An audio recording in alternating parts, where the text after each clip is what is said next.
Hello and welcome to Family Gamer TV. I'm Mark Clapham, I'm a long-time reader of Marvel Comics, and I'm here to give you a bit of background on all the characters you'll be playing in Disney Infinity 2.0 Marvel Superheroes.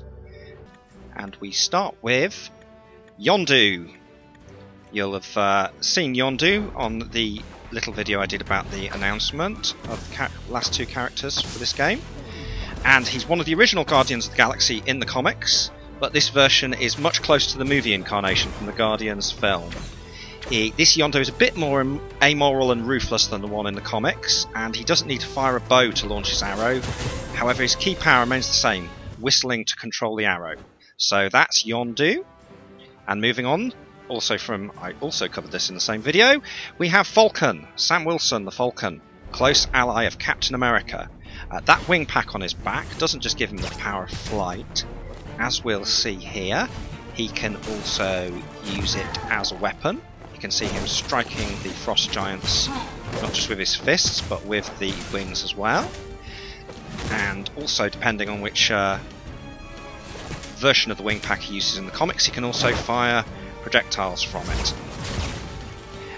In the comics, Sam also has an empathic link with his Falcon Redwing, which at various points has also allowed him to control other birds, but Redwing doesn't seem to be in the game. Poor old Redwing. Nobody loves Redwing.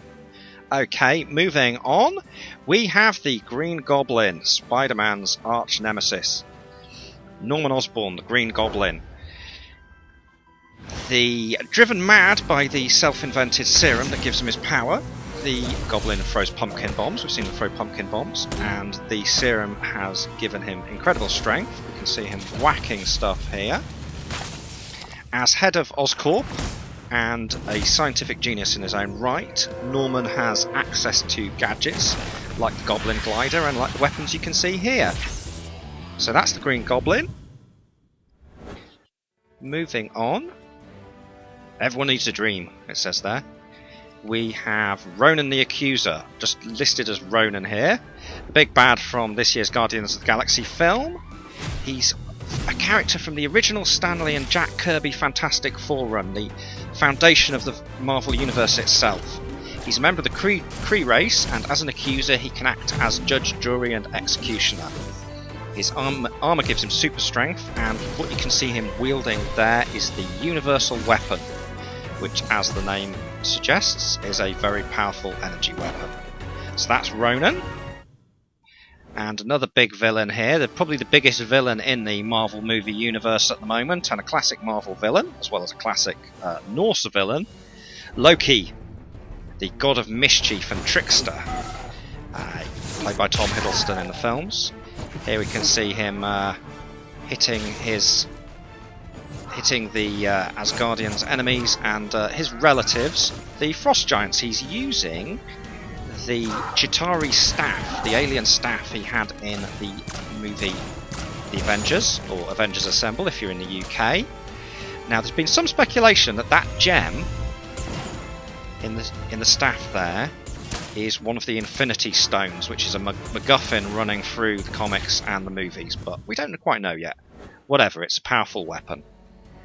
So that's Loki. And here's another very popular villain, Venom. The Venom symbiote is an alien creature that was originally introduced as Spider-Man's new black costume in the 80s. And it turned out that it was a symbiotic shape-shifting alien. And it's moved on to various hosts down the years, and the Venom symbiote has all the powers of Spider-Man, as well as the ability to throw out those liquid tendrils. And it's completely sort of amoral and animalistic. All power, no responsibility. That's Venom, which makes him a great Spidey villain. Back to the good guys. Nova. You'll have heard mention of Nova Corps in the Guardians of the Galaxy film, and here's Nova himself. The Nova Corps are a kind of space police based on the planet Xandar, and Nova wields the Nova Force, which gives him the power of flight and super strength, as well as the ability to absorb and throw around energy like you see him doing here, whacking all these Venoms.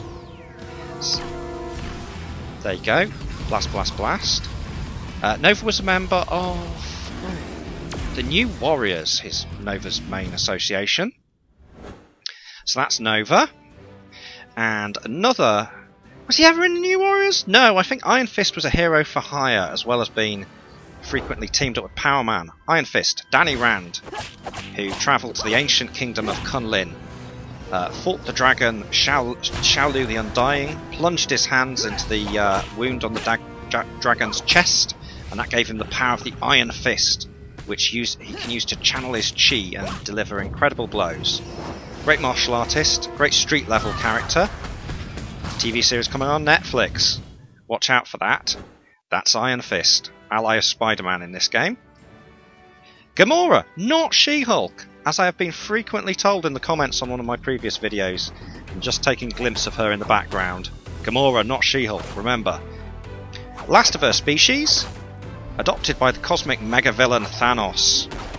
She's a skilled martial artist with superhuman strength, and also an expert with knives and swords. Great performance by Zoe Saldana in the movie. Really appealing Marvel female character, so great to see her in this game, beating the heck out of people. And we're sticking with the Guardians of the Galaxy for a bit.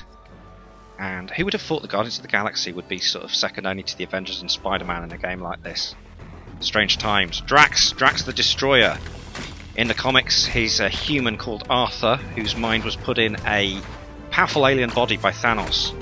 But you'll probably know him best from the movie, played by wrestler Dave Bautista, where he's a grief-stricken alien seeking vengeance against Ronan The Accuser. Handy with his fists and handy with his knives, wonderfully literal-minded, great character, a really strong sort of melee fighter, as you can see there. That's Drax. Now, on to the Avengers. And who do we have first? Hawkeye. Clint Barton. One of a few unpowered characters here, no superhuman abilities. Hawkeye is just a great archer and a good hand-to-hand brawler, street-level character again. Very popular in the Avengers movie. And he's played by Jeremy Renner, that's it, Jeremy Renner. And it fits quite well with that sort of, with Renner having gone on to play a sort of another member of the Jason Bourne program, that sort of hand-to-hand fighter. He's also Hawkeye, one of the really archetypal, lovable rogue, real comedy jerk. And Hawkeye in the Avengers movie was teamed up with Black Widow, another unpowered character. Although in the comics, there's a lot of waffle about how she's lived for so long since the Cold War, but that's not really a factor in the films. I doubt it's a factor here, to be honest. She's a super spy, great with weapons. Those gauntlets contain, I think that was the Widow's Kiss we just saw there, a sort of electrical blast. Also handy with guns, super spy, hand-to-hand fighter, the Black Widow, Natasha Romanoff. And if we're on the subject of S.H.I.E.L.D., the spy agency Natasha works for, we have Nick Fury, head of S.H.I.E.L.D. Used to be a white guy in the comics.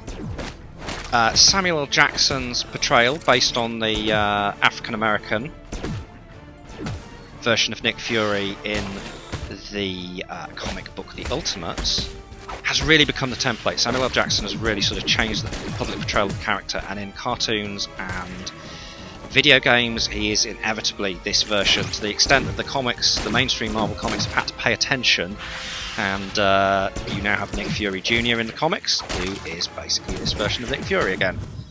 Good with guns, great fighter, leader of men, great soldier, Nick Fury. And Spider-Man. You know Spidey, I don't need to tell you about Spidey. Peter Parker, wall crawling, web shooters, great power and great responsibility. Spins a web any size, catches thieves just like flies. You know Spider-Man, know his deal. Here we see him doing typical Spidey stuff in New York, whacking a load of Venoms. Oscorp, Norman Osborn's company, source of all evil. You know Spider-Man, why am I still talking? You know Spider-Man. Oh, black costume, as I mentioned, Venom, black costume. There we see Spidey in the black costume as a variant. That's nice, isn't it? Okay, probably need to say a bit more about the next character, who is StarLord. Although probably not that much more, you've all seen the movie. StarLord, Peter Quill. half alien, leader of the Guardians of the Galaxy. He's Marvel's Han Solo, really, isn't he? He's an expert with various weapons. You can see him getting a bit hand-to-hand there, firing his guns. He's a rogue with a heart of gold, and in this movie-based version, a very cool coat. Got his own comic at the moment. Never thought you'd see the day, would you? That's StarLord. Sticking with the Guardians. Probably one of everybody's favourite Guardians characters, and one of the coolest anthropomorphic animal characters in superhero comics, Raccoon. Small in size, genetically altered to give him the strength and intelligence of a much larger, smarter creature. Rocket always looks great with those sort of cartoonishly big guns blasting away at everything. Really witty character. Used to read about him, his strip was reprinted in the back of, I think it was a Transformers comic in the 80s in the UK. And here we see him partnered with Groot, standing on Groot's shoulders, and indeed, the next character. If we flick along there, are we getting there? Yeah, we're getting there. Groot! He is Groot. I am Groot. I am Groot. He may not have much to say to himself, but this walking alien tree really packs a punch. He was originally a Marvel monster in a one-off invading alien story in Tales to Astonish, but has since become a cosmic character and a member of the Guardians of the Galaxy on page and on screen. He can sprout and regrow branches. You can see him scattering leaves as he goes there. And being whacked by him has all the impact of, well, being hit by a tree, really. There you can see him extending under the ground with his tendrils. I am Groot. What more is there to say? Now we're getting into the Avengers here. And the big league. Thor, Norse god of thunder. There you go, that's challenging my speech impediments. Power over thunder and lightning.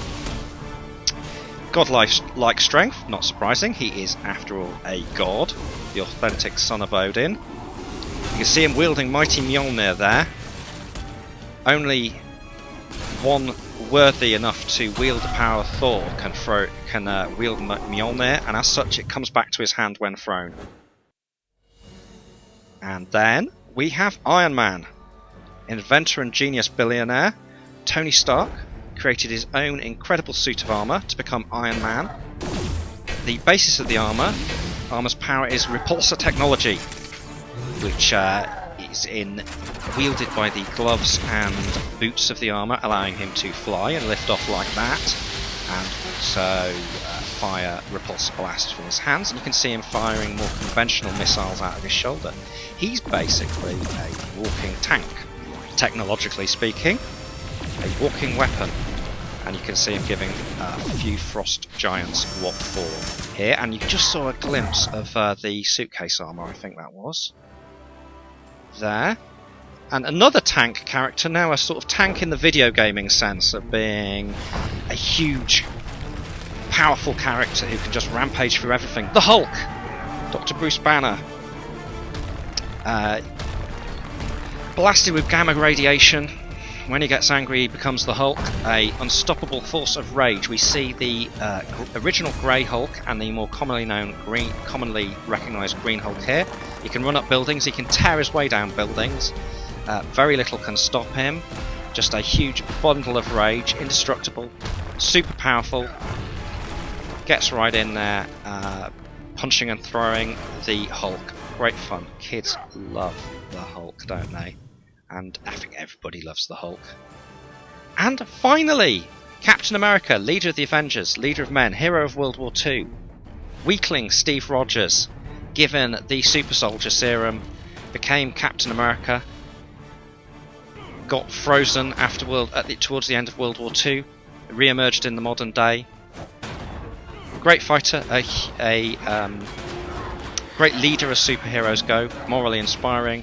He has his vibranium shield, which because it's vibranium, it's nearly indestructible and it will bounce back. So he can catch it on the rebound, as well as using it as a shield to fend off blows. Captain America. And that is the Marvel characters from Disney Infinity 2.0. And thank you very much for watching today. I'm Mark Clapham. You can follow me at Mark Clapham on Twitter. Please sub to Family Gamer TV on YouTube, and feel free to comment in the comments below. Thanks for watching. Bye.